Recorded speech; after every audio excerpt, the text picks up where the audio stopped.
Now, this thing, questions for later during chat with selected supplier. Do not ask this first in the first email. We will not. You will not get all answers. Okay. Do not ask this in the first email. Never ask this. How many units are in one box? These are questions that you will ask in later stage during conversation in WeChat. What is the dimension of each unit in the packaging? What is the weight of each unit in this packaging? What are the dimension of each box?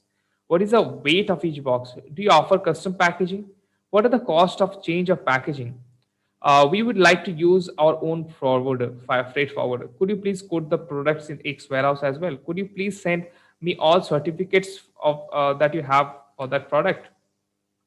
Which payment method do you use? What is the payment terms? Make sure to write each sentence with a space gap. It will be easier for them to break the meaning. Oh, it is just tips for you. Okay. So these are things that you have to make sure you do not ask in the first email.